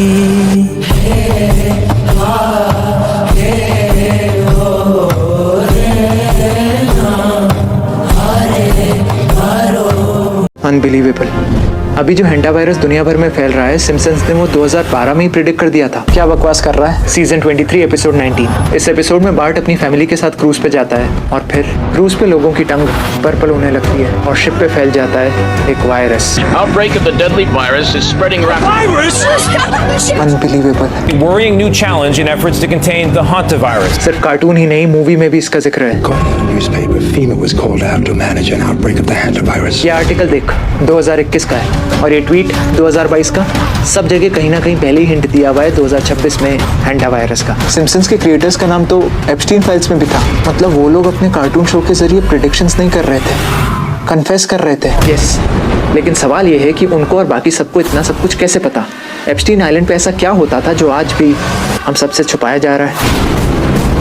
मुंबई, दिल्ली, बैंगलोर में आज एक 2 BHK मिनिमम 2 से 3 करोड़ का है। अब ये स्टैट्स देखो, इंडिया के टॉप 1% आज वो लोग हैं जिनकी इनकम मिनिमम 3 लाख रुपए पर मंथ या उससे ज्यादा है। इस हिसाब से अगर आप टॉप 1% भी बन गए, अगर आपने अपनी पूरी 100% कमाई भी सेव कर ली, ना खाना, ना रेंट, ना घूमना, आपको फिर भी 10 से 12 साल लगेंगे दिल्ली, मुंबई, बैंगलोर में एक घर अफोर्ड करने के लिए। ये मिडिल क्लास का स्ट्रगल नहीं है, ये वो स्ट्रगल है जो आप टॉप 1% में पहुंचने के बाद फेस करोगे। बाकी 99% वाले लोगों को तो भूल जाओ। वो ऑटो वाला जो सुबह 6 बजे से ऑटो चलाता है, वो डिलीवरी बॉय जो 12-12 घंटे मेहनत करता है सिर्फ 20,000 रुपए कमाने के लिए, वो टीचर जो पूरे दिन बच्चों को पढ़ाता है, और ऐसे ना जाने कितने ही लोग जो दिन रात मेहनत करते हैं सिर्फ इस एक उम्मीद में कि एक दिन अपने सपनों का एक घर होगा। इनके लिए मुंबई, दिल्ली, बैंगलोर में आज एक ठीक ठाक 2 BHK मैथमेटिकली इम्पॉसिबल है। मुश्किल नहीं, इम्पॉसिबल। और फिर बच्चों को आज स्कूलों में क्या सिखाया जाता है? सेव करो, SIP करो, फाइनेंशियल डिसिप्लिन। डिसिप्लिन? अरे डिसिप्लिन से क्या आपकी एनुअल इनकम का 10 टाइम जितना महंगा फ्लैट आ जाएगा? क्यों इस देश में बच्चों को अपने खुद के घर का एक झूठा सपना बेचा जा रहा है, जबकि आपका खुद का सिस्टम ही टूटा हुआ है? वो दिन दूर नहीं जब इस देश में अपना खुद का घर होना एक दिन सपना हो जाएगा लोगों के लिए, जो कि कभी पूरा नहीं होगा। एक्शन फिल्म बनाऊं, वो भी तेरे जैसे फ्लॉप एक्टर के साथ? चल निकल। रणवीर सिंह भी एक टाइम पे YRF के पास गया था एक एक्शन फिल्म मांगने के लिए, तो YRF ने मना कर दिया। उसके बाद वो फरहान अख्तर के पास गया था डॉन 3 के लिए, तो इन्वेस्टर्स ने अपना पैसा वापस खींच लिया। कोविड के बाद रॉकी और रानी, जोश भाई जोरदार और सर्कस जैसी फ्लॉप फिल्म्स थी, तो लोगों ने कहा कि ये तो एक फ्लॉप एक्टर है, इसका तो करियर खत्म है। उसके बाद किस्मत का खेल देखिए, धुरंधर साइन करी तो फिल्म की लेंथ इतनी ज़्यादा बड़ी हो गई कि जियो स्टूडियोज ने जितना पैसा फिल्म के प्रोडक्शन के लिए दिया था वो पूरा का पूरा पैसा खत्म हो गया, लेकिन फिल्म का प्रोडक्शन खत्म नहीं हुआ। तो आदित्य धर और रणवीर सिंह को अपना खुद का पैसा लगाना पड़ा फिल्म की प्रोडक्शन खत्म करने के लिए। लेकिन आज देखिए, फिल्म ऑल टाइम ब्लॉकबस्टर है, 3000 करोड़ से ज्यादा कमा चुकी है। और जिस YRF ने रणवीर को उस टाइम पे मना किया था, आज उसी रणवीर ने YRF के पूरे स्पाई यूनिवर्स को साइडलाइन कर दिया है, और इन्वेस्टर्स फरहान और रणवीर वाली डॉन 3 के लिए अंधा पैसा लगाने को तैयार है। लेकिन अब रणवीर के पास टाइम नहीं है। कहना क्या चाहते हो? यही कि किस्मत बड़ी कुत्ती चीज होती है सर, साली कभी भी किसी की भी पलट सकती है। पढ़ने का ये तरीका इतना पावरफुल था कि एक टाइम पे इसको दुनिया से छुपाने की कोशिश की गई, बिकॉज स्टूडेंट्स ज्यादा ही अच्छे मार्क्स लाने लगे थे। ऐसा कौन सा तरीका है Kuldeep sir? Active recall and space repetition. Science इसे सबसे पावरफुल लर्निंग मेथड मानता है। ज्यादातर बच्चों के साथ प्रॉब्लम क्या है? वो पढ़ते तो बहुत हैं, नोट्स बनाते हैं, हाईलाइट करते हैं, फिर भी एग्जाम के टाइम पे याद ही नहीं रहता। ये टेक्निक तुम्हारे ब्रेन को याद करने पे फोर्स करेगा, और प्रॉब्लम को सॉल्व करना क्या होगा? स्टेप 1, कोई भी टॉपिक पढ़ो, जैसे कि ये, सिर्फ एक बार समझने के लिए। ना कोई नोट्स बनाओ, ना रिविजन, और ना हाईलाइटिंग। ओके। स्टेप 2, अब बुक कर दो बंद। स्टेप 3, अब लिखो जो जो याद है। लेकिन सर अगर कुछ याद ही नहीं आया तो? यही तो पॉइंट है, जब याद नहीं आता तो दिमाग पे जोर पड़ता है और वो खुद को फोर्स करता है स्ट्रॉन्ग मेमोरी बनाने के लिए। इसी टेक्निक को कहते हैं एक्टिव रिकॉल, और जब तुम इसी टेक्निक को बार बार गैप के बाद यूज करते हो तो उसे कहते हैं स्पेस रेपिटेशन। पढ़ने का टाइम कम, एफिशिएंसी ज्यादा। लेकिन ये टेक्निक अभी तक हम लोगों से छुपाई क्यों गई? ज्यादा मत सोचो, फटाफट अप्लाई करो और अच्छे मार्क्स लाओ।